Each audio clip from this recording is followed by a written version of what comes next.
કાશ્મીરમાં land sliding પછી પહેલગામમાં થયેલા આતંકી હુમલા વખતે રાજકોટનો એક પરિવાર શ્રીનગરમાં ફસાયો હતો.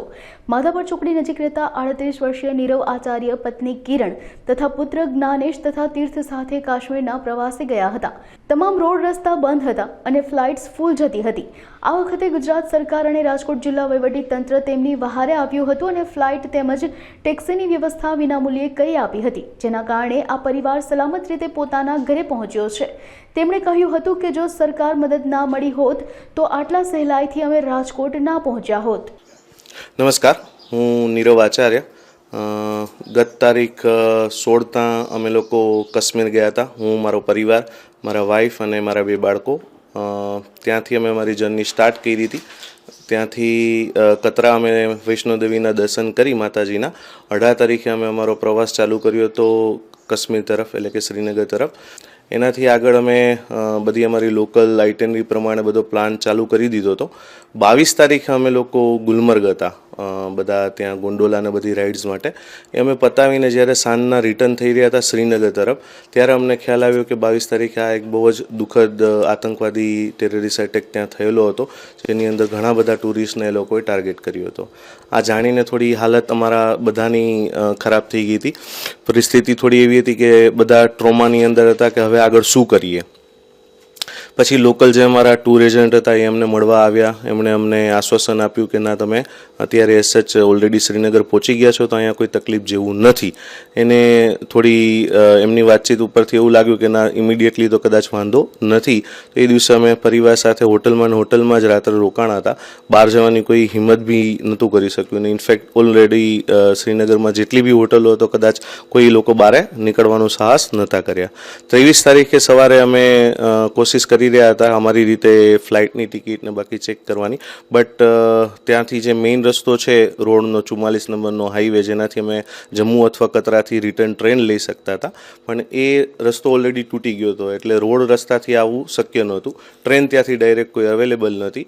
ફ્લાઇટ અમે ચેક કર્યું તો ઓલમોસ્ટ કાં ફૂલ હતી અને કાં પ્રાઇસ બધાની ઓવર પ્રાઇસ હતી, જે બજેટ બહાર હતી. પછી ખ્યાલ આવ્યો કે એક વખત ગુજરાત ગવર્મેન્ટને બી અમારે નોંધ આપવી જોઈએ કે હા, આ રીતે અમે લોકો ફસાયેલા છીએ. તો મેં ત્યાં ગુજરાત ટુરિઝમ, પછી આપણા આદરણીય જે સંઘવી સાહેબ છે એમના નંબર પર અને રાજકોટ કલેક્ટર સાહેબના નંબર પર મેં વાતચીત કરી હતી.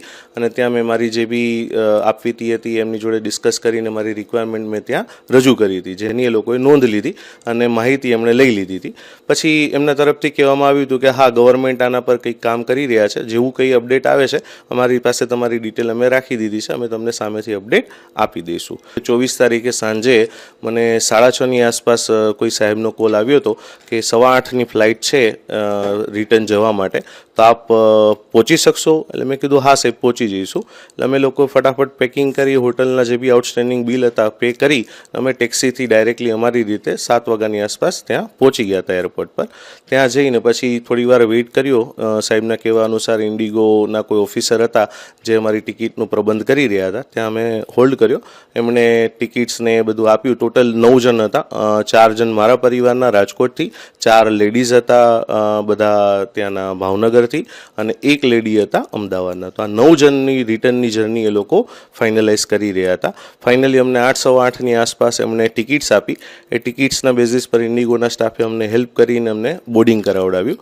બોર્ડિંગ થઈ ગયું ને પછી રાત્રે અમે અમારી જે રિટર્ન જર્ની હતી એ શ્રીનગરથી દિલ્હી અને દિલ્હીથી અમદાવાદ, એ રીતના એ લોકોએ બુક કરી હતી. જે ફ્લાઇટની અવેલેબિલિટી હતી એ પ્રમાણે અમે રાત્રે લગભગ 9 વાગ્યાની આસપાસ શ્રીનગરથી આ ફ્લાઇટમાં દિલ્હી નીકળ્યા.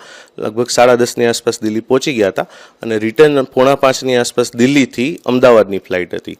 અમદાવાદ અમે લગભગ સવારે 6:05ની આસપાસ 25 તારીખે પહોંચી ગયા હતા. ત્યાંથી બી ગુજરાત સરકાર અને રાજકોટ વહીવટી તંત્ર દ્વારા અમારી જે બી આ ફ્લાઇટની જર્ની હતી એ બી એમના તરફથી અરેન્જ કરવામાં આવી હતી દરેક 9 લોકો માટે. અને ત્યાંથી અમદાવાદથી બી જેમને ભાવનગર જવાનું હતું 4 લેડીઝને, અને અમને 4 જણને રાજકોટ આવવાનું હતું, તો એના માટેની બી ટેક્સીનો પ્રબંધ એમના તરફથી નિઃશુલ્ક કરવામાં આવેલો હતો. તો ઓવરઓલ વાતચીત કરીએ તો આ જીવનનો પહેલો આવો અનુભવ રહ્યો કે જ્યાં આ રીતે અમને જે કહી શકાય કે ઇવેક્યુએશન માટેની હેલ્પ લેવી પડી. તો આ રીતે અમારી જે રિટર્ન જર્નીનો આખું જે બી પ્રબંધ કરવામાં આવ્યો, વ્યવસ્થા કરવામાં આવી, જેના માટે થઈને અમે ગુજરાતના મુખ્યમંત્રી શ્રી ભૂપેન્દ્રભાઈ પટેલ, આપણા ગૃહમંત્રી શ્રી હર્ષભાઈ સંઘવી અને રાજકોટના કલેક્ટર સાહેબ શ્રી પ્રભુભાઈ જોશીનો ખરા દિલથી એમને અમે આભાર માનીએ છીએ. We are highly respectful to him.